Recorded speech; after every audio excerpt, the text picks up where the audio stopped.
This lecture is on the autonomic nervous system. Let's begin by comparing the somatic and autonomic motor divisions of the peripheral nervous system. Both the somatic and autonomic motor divisions control movement, but there are important differences between them. In this illustration, we see sensory input, and then what we'll focus on here is the motor output. The motor nervous system initiates and transmits information from the central nervous system to the effectors, and it is divided into the somatic motor division and the autonomic motor division. The somatic motor division is responsible for motor output that is consciously or voluntarily controlled. Its effector muscle is skeletal muscle. The autonomic motor division is responsible for motor output that is not consciously or is involuntarily controlled. Its effectors are cardiac muscle, smooth muscle in the hollow organs, and then the glands.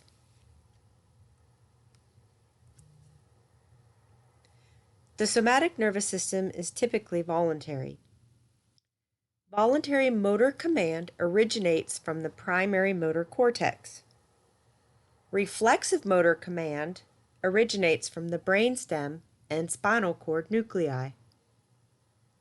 Somatic motor effectors are skeletal muscles. Somatic sensory input is consciously perceived. The special senses, such as sight, smell, hearing, taste, and tactile receptors, such as touch, pressure, and proprioception. Motor neurons of the somatic nervous system have thick, heavily myelinated axons that conduct impulses rapidly. They secrete acetylcholine from their axon terminals, and this excites skeletal muscles. This illustration shows that the somatic division of the motor system originates from the primary motor cortex. It can also initiate from the brainstem and spinal cord nuclei for reflexive motor command. Somatic motor effectors are skeletal muscles, as we can see here. And the sensory input comes from the special senses as well as touch.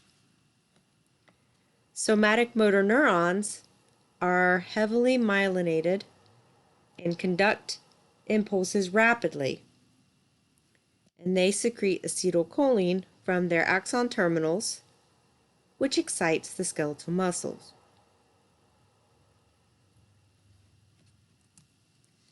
The autonomic nervous system is involuntary. Autonomic motor command originates from upper motor neurons of the hypothalamus, the brainstem nuclei, and the spinal cord. The autonomic nervous system, abbreviated ANS, is divided into the parasympathetic nervous system and the sympathetic nervous system. Autonomic motor effectors are cardiac muscles, smooth muscles, and glands. Autonomic sensory input is not consciously perceived. Viscera, from the blood pressure, blood chemistry, and visceral sensations such as stretch. These are not consciously perceived, and thus the reactions to these sensations are involuntary.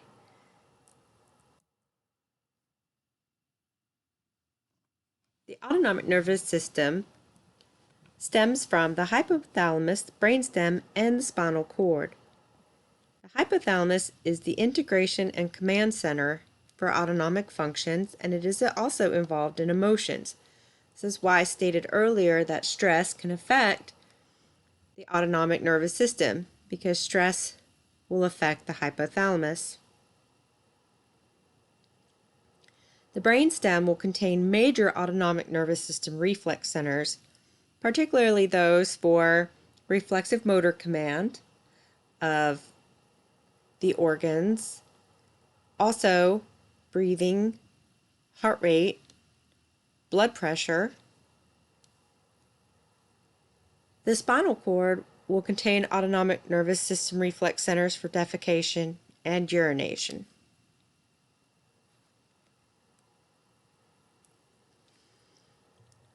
Autonomic motor neurons consist of a preganglionic neuron and a postganglionic neuron.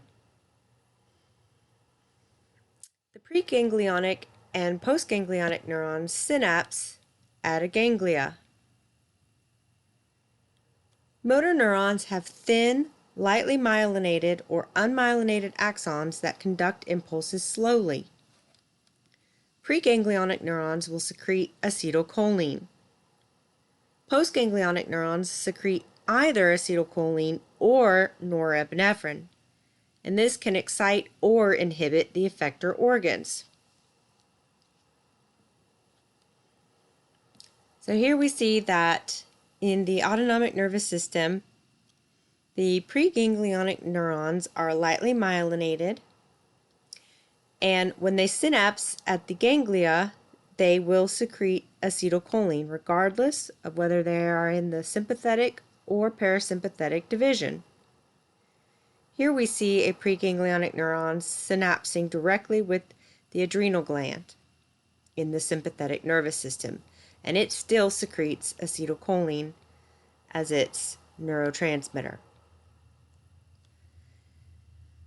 The ganglia also contains a postganglionic neuron whose axons will travel distally away from the ganglion. It's generally unmyelinated, and it can secrete either norepinephrine or acetylcholine. For the sympathetic nervous system, it will secrete norepinephrine. In the parasympathetic nervous system, it will secrete acetylcholine. And these can excite or inhibit the effector organs, which are cardiac muscle, smooth muscle, and glands, depending on the neurotransmitter and the receptors on those effector organs.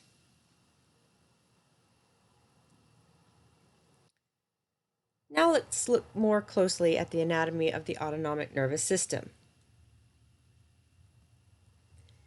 The autonomic nervous system is divided into parasympathetic and sympathetic nervous systems.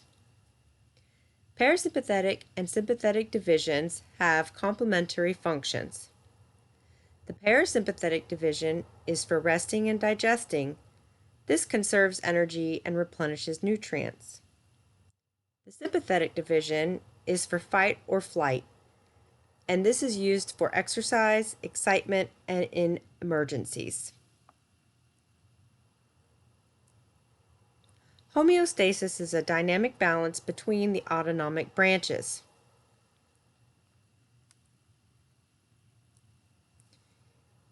Anatomical features of the parasympathetic nervous system include preganglionic axons are craniosacral. They emerge from the brain and sacral region of the spinal cord. Ganglia are located close to or within the visceral organs. Both neurons in the chain only secrete acetylcholine.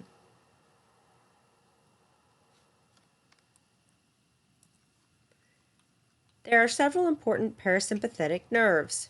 The oculomotor nerve, which is cranial nerve 3, constricts pupils and adjusts the lens to focus on near objects.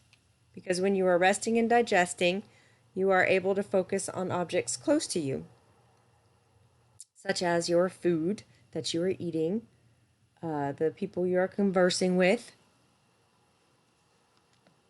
the book you're reading. The facial nerve, which is cranial nerve 7, stimulates tear and nasal secretions. It stimulates submandibular and sublingual salivary glands. And this is important for regular eye health. The tear secretion, nose health for the nasal secretions, and then for saliva when you are eating. If you've ever noticed if you're nervous, you're under sympathetic control and you might get a dry mouth because the facial nerve will be inhibited under sympathetic control and it is stimulated under parasympathetic control.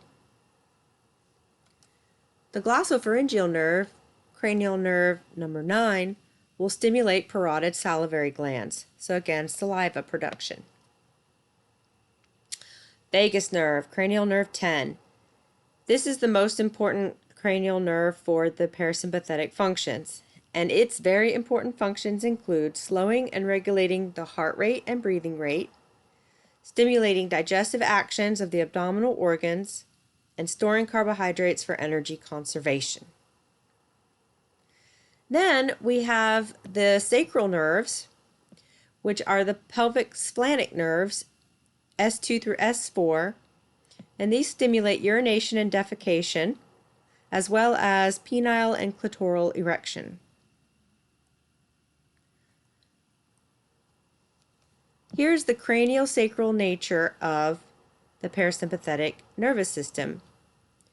From the cranium, we see those cranial nerves mentioned prior, and notice that their preganglionic neurons have very long axons, and the ganglia are located near or within the effector organs. Thus, the postganglionic axons are going to be very short.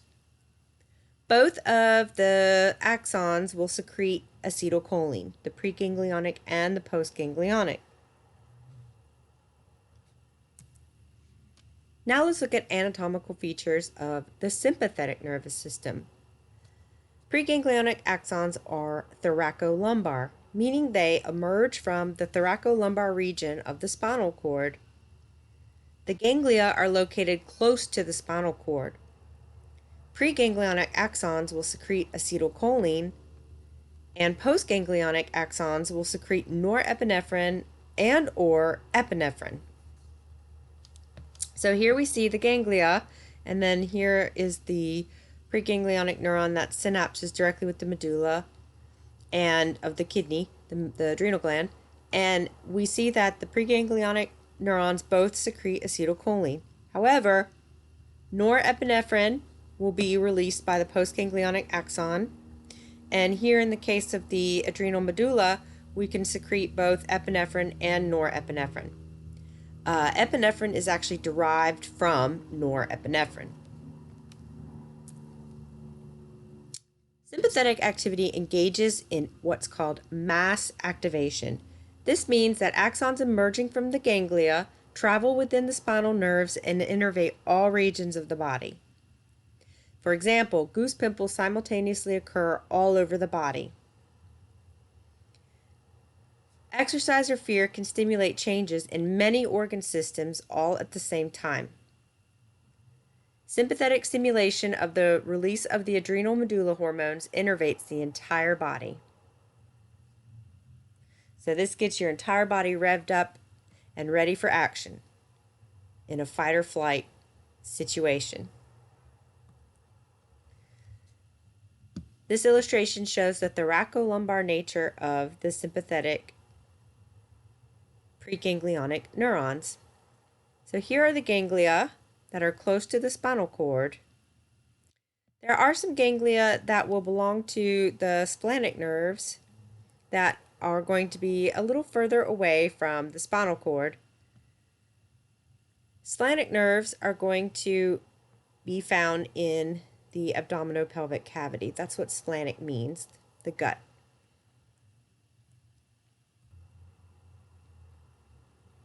Autonomic plexuses are networks of nerves that contain both sympathetic and parasympathetic axons that coordinate organ activity.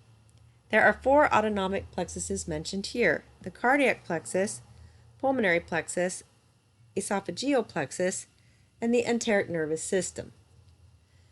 The cardiac plexus contains sympathetic axons that quicken the heart rate, and parasympathetic axons from the vagus nerve that slow the heart rate. The pulmonary plexus contains sympathetic axons that stimulate bronchodilation, and parasympathetic axons that cause bronchoconstriction. The esophageal plexus contains sympathetic axons that impair the ability to swallow, that should say impair, and parasympathetic axons that stimulate swallowing. And then the enteric nervous system contains sympathetic axons from the splenic nerves and parasympathetic axons from the vagus nerve that coordinate the peristalsis of the digestive tract. So this can operate autonomously, kind of like your heart has an intrinsic conduction system, so does your GI tract.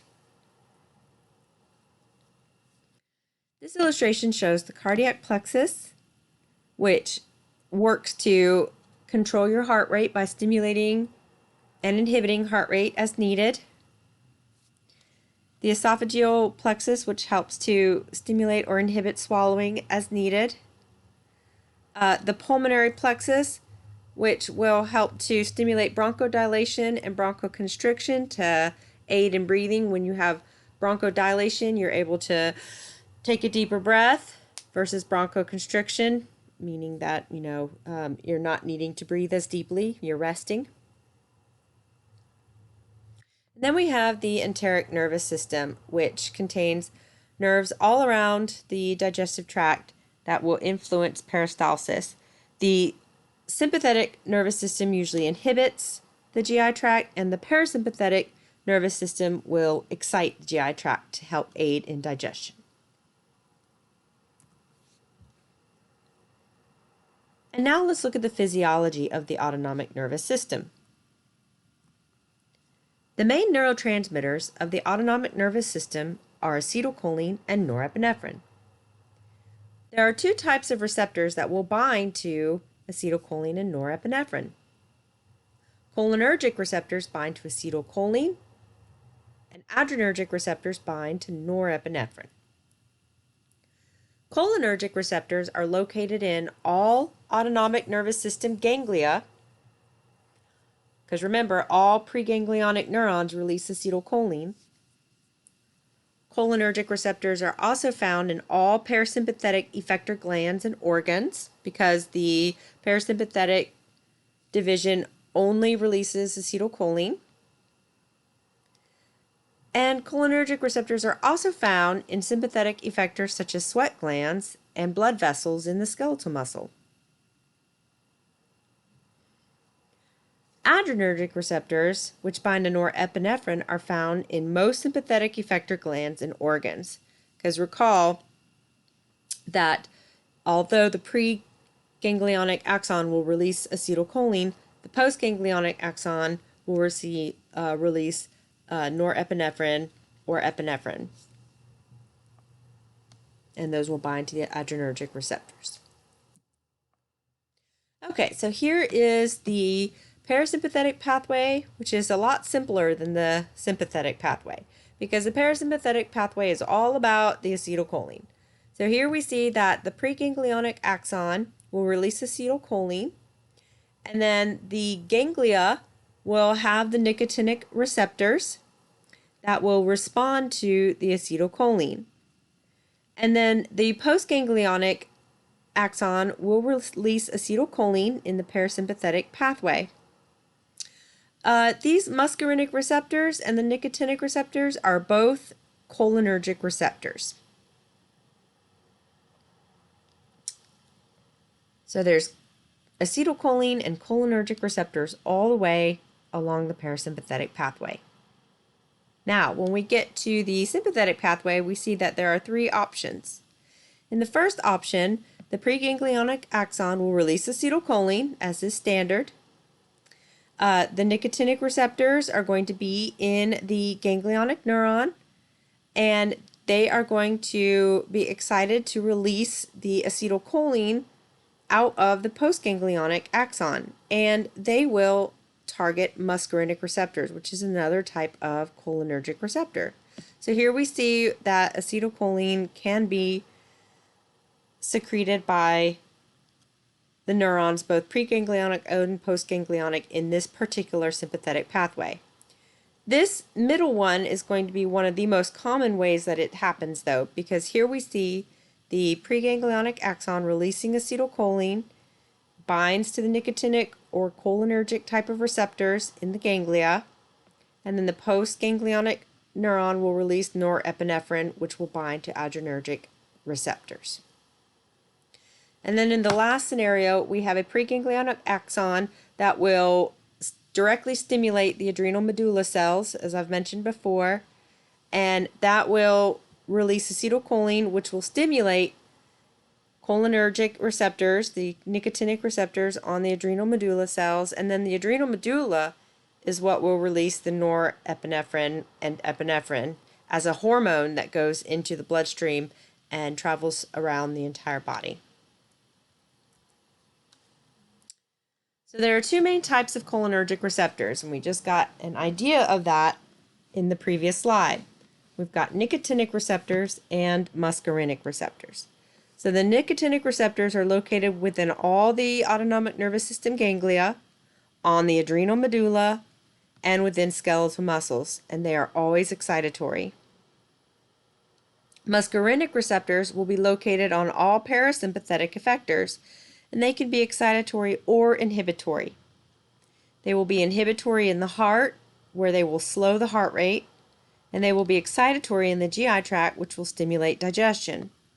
So in parasympathetic activation, our heart rate is normal, and our digestion is stimulated, which is also normal. So looking back here, we can see that these are our muscarinic receptors, which are going to be excitatory or stimulatory or inhibitory based on whether they're in the heart or the GI tract. So muscarinic receptors in the heart will be inhibitory. Muscarinic receptors in the digestive tract will be excitatory.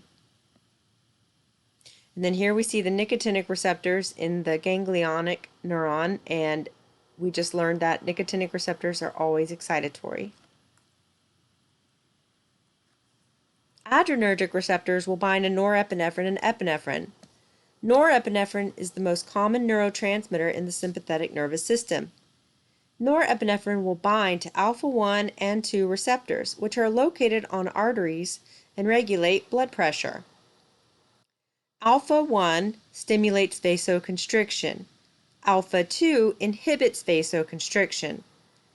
This is very important because the sympathetic nervous system is going to be involved in controlling the blood pressure. And when alpha-1 receptors are going to be binding to norepinephrine, vasoconstriction will occur and blood pressure will rise. So when we go back here, we can see that the preganglionic neuron in the sympathetic pathway will release acetylcholine, which will bind to the nicotinic receptors in the ganglia, and this is excitatory. And then these nicotinic receptors will stimulate the postganglionic neuron to release norepinephrine, and they are going to be binding to adrenergic receptors. And so if they're an alpha-1 or an alpha-2, they're going to be on the blood vessels. If they're an alpha-1, they are going to stimulate this blood vessel to constrict and raise your blood pressure. If they're alpha-2, then they are going to inhibit blood vessel constriction and lower your blood pressure. Epinephrine is derived from norepinephrine. It is called adrenaline because it is synthesized in the adrenal glands. Epinephrine binds to beta-1 and 2 receptors. Beta-1 is excitatory and speeds up your heart rate. Beta-2 is inhibitory because it causes bronchodilation in the lungs and vasodilation in the skeletal muscles. So the reason that's inhibitory is because with bronchodilation, we're opening up the bronchi, and in order to open up the bronchi, they have to be relaxed. Same with vasodilation in skeletal muscles. If you relax the blood vessels within the skeletal muscles, it opens them up, and it will help to encourage blood flow into the area. So when we go back here to this image, this is our third scenario, where we have the preganglionic axon that will release acetylcholine directly onto the adrenal medulla cells, where they will then have nicotinic receptors, and nicotinic receptors are always excitatory, and this is going to stimulate the adrenal medulla cell to release that epinephrine. Beta blockers are effective at treating patients who suffer from tachycardia, which is fast heart rate. Tachycardia can result in high blood pressure. Thus, beta blockers will block the effect of epinephrine on beta 1 receptors. This will decrease the heart rate and lower blood pressure, because the faster the heart rate, the higher the blood pressure. This can prevent heart attacks and strokes in patients with what's called arrhythmia. Here are some examples of beta blockers. If a patient has an allergic reaction or an asthma attack, an EpiPen can be used to increase blood pressure in patients at risk for anaphylactic shock. An EpiPen can also treat an asthma attack as a potent bronchodilator. Asthma attacks narrow the bronchioles. An epinephrine will bind to beta 2 receptors and open the bronchioles. So if we look back here, we can see that beta 2 is inhibitory because it causes bronchodilation. And so when the EpiPen, which is an abbreviation of epinephrine, binds to the beta 2 receptors, it will cause bronchodilation, dilating the bronchi in the lungs and allowing the patient to breathe better.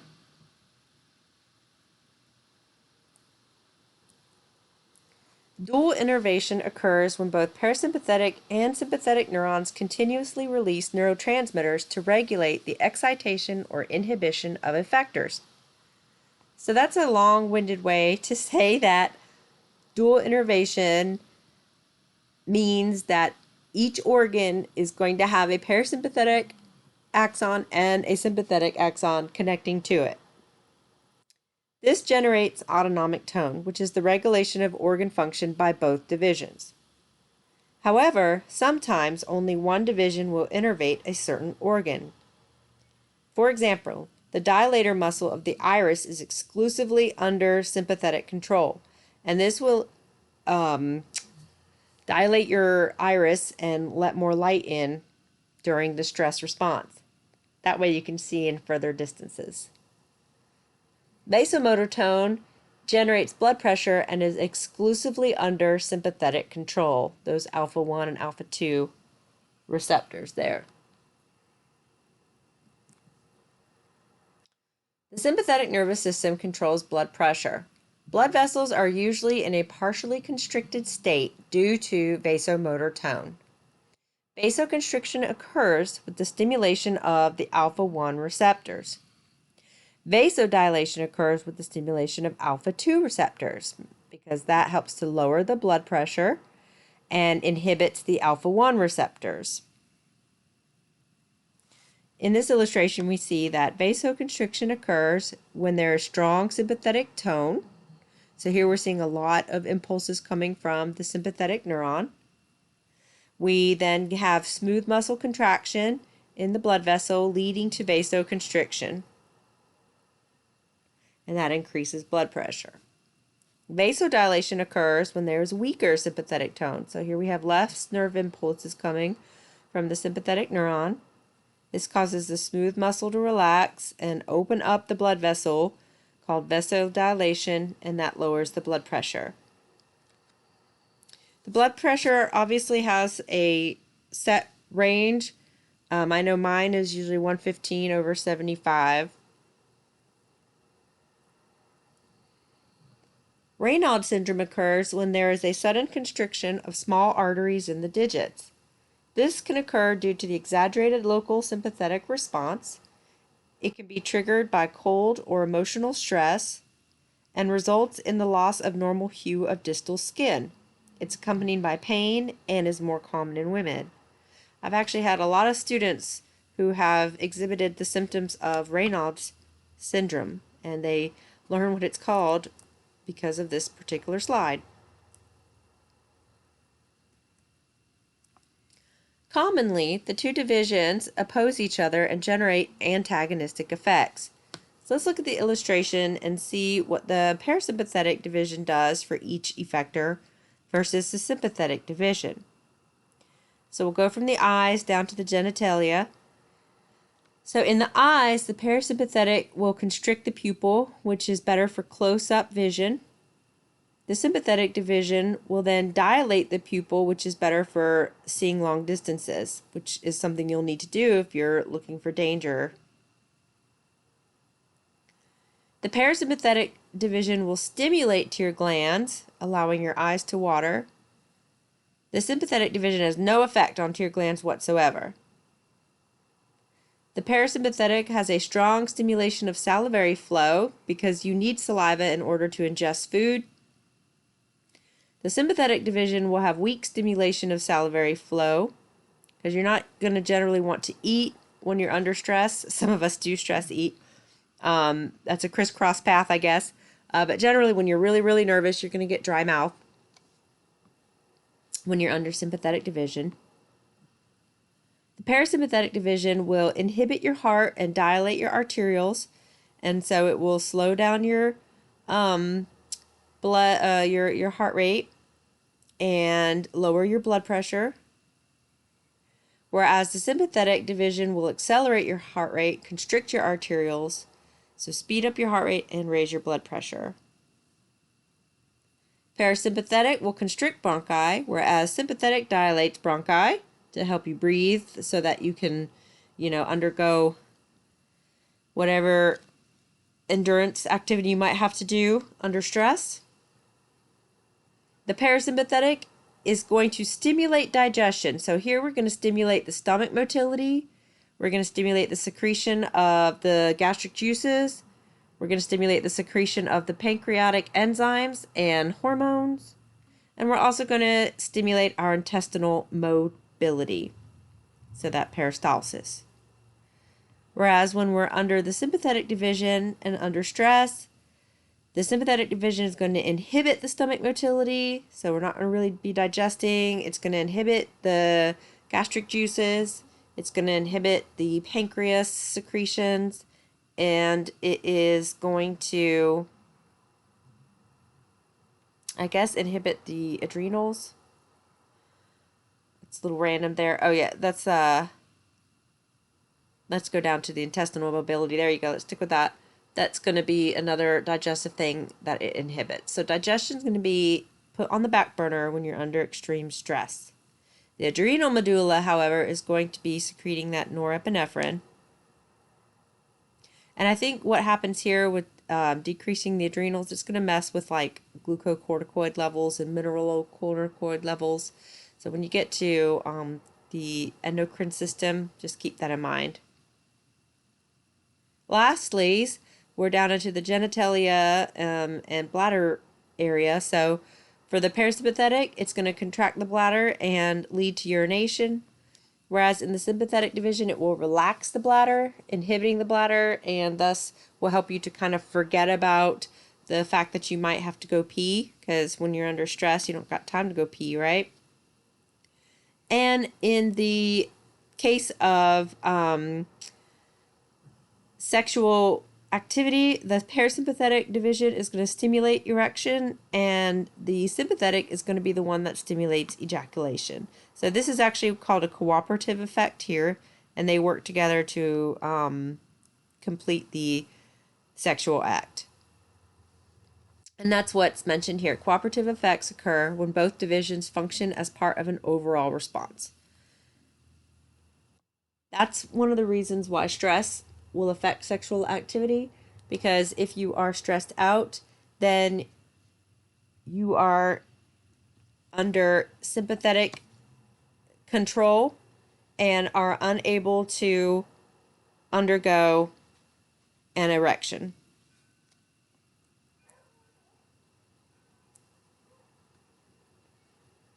The last section is going to cover autonomic reflexes. All responses of the autonomic nervous system are regulated through autonomic reflexes. So remember, they're involuntary, so they're all very reflexive. An autonomic reflex is a rapid, involuntary response of cardiac muscle, smooth muscles, and glands. The reflex arc includes the receptor, a sensory relay to the central nervous system, the integration center in the central nervous system, the motor neuron, and then the effector. So it's very similar to what we've seen with the reflex arc prior: receptor, sensory neuron, integration center, motor neuron, effector, and also the setup of the nervous system as a whole. Important autonomic reflexes include the cardiovascular reflex for blood pressure, and this will be stimulated by stretch receptors in the vessel walls responding to a rise in blood pressure. Signals are sent to the cardiac center in the medulla oblongata. The effectors inhibit sympathetic and excite parasympathetic output to the heart. This slows the heart rate, decreases the volume of blood ejected, and decreases blood pressure. The gastrointestinal reflex is for defecation. Sensory neurons in the rectum will respond to stretch by the presence of fecal matter. Signals are sent to the spinal cord, and the effectors will stimulate the rectum to contract, which excites the parasympathetic nervous system. And the internal and anal sphincters will relax, and that inhibits the sympathetic nervous system. So that helps you go to the restroom.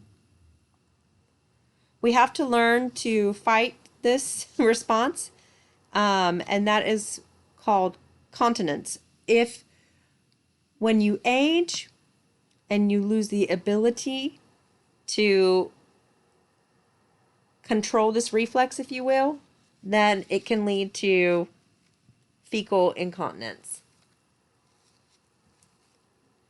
And then the last important autonomic reflex is micturition, which is urination. And so here, stretch receptors will signal when bladder fills with urine, and the signals will be sent to the spinal cord. In infants, the effectors will stimulate the contraction of smooth muscles, exciting the parasympathetic nervous system in the bladder, and the relaxation of the urinary sphincters, which is inhibiting the sympathetic nervous system. Once toilet trained, however, somatic effectors allow for voluntary control of the external urethral sphincter. So again, this is going to be continence, and as one ages, they may unfortunately experience urinary incontinence. Let's take a look at the micturition reflex real quick. So the urinary bladder will stretch as it fills with urine, and that stimulus will activate the receptor. In step 2, nerve signals will be transmitted along the sensory neuron to the integration center in the spinal cord. In step 3, the sensory nerve signals are processed in the integration center. And in step 4, nerve signals are going to be transmitted along the motor neurons via a splenic nerve to an effector. Remember, splenic means it's going to the abdominal region. And then in step 5, the effector responds, the smooth muscle in the bladder wall contracts, and the internal urethral sphincter contracts. And so it's time to go to the restroom. But this right here is the somatic sphincter, which is the one that you will learn how to squeeze and control and keep from urinating on yourself. And again, the ability to do that as you get older, and if you've had a lot of kids and things like that, it can decrease. Autonomic dysreflexia is a life-threatening spike in blood pressure that can occur in patients suffering injury superior to the T6 region of the spinal cord, so the 6th thoracic pair of spinal nerves.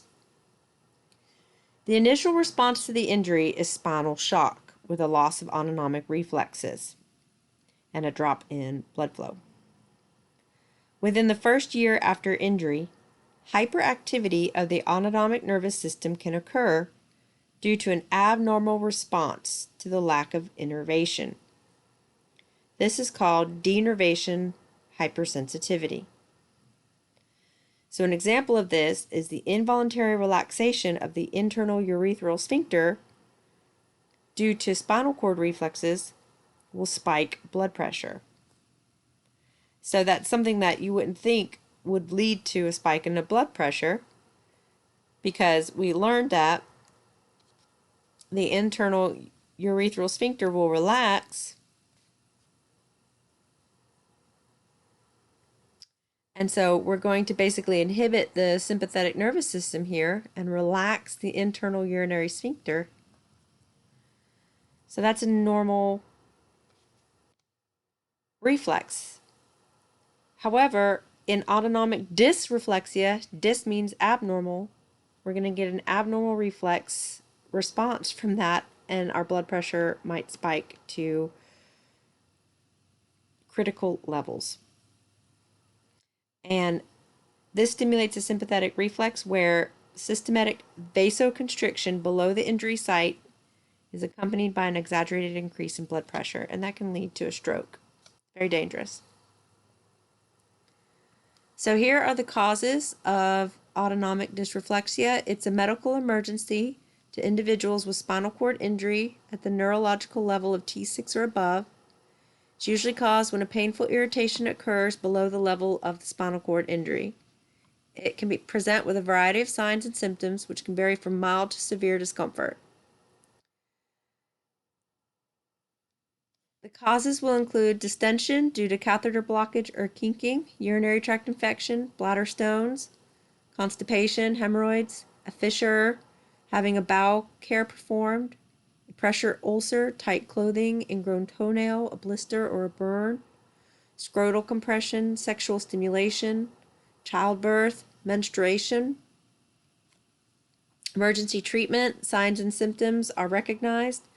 Call for assistance, sit upright and lower legs, loosen the tight clothing, monitor blood pressure until symptoms have resolved.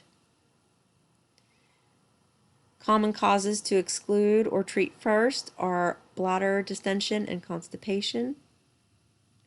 If symptoms persist and the cause is unknown, take your medication. And if BP is not settling and the cause is not identified, it's time to call the emergency department. So step 1 here shows irritation below the level of the spinal cord injury, such as a full bladder, sends signals up the spine, causes a constriction of the blood vessel in step 2. Step 3 is the high blood pressure.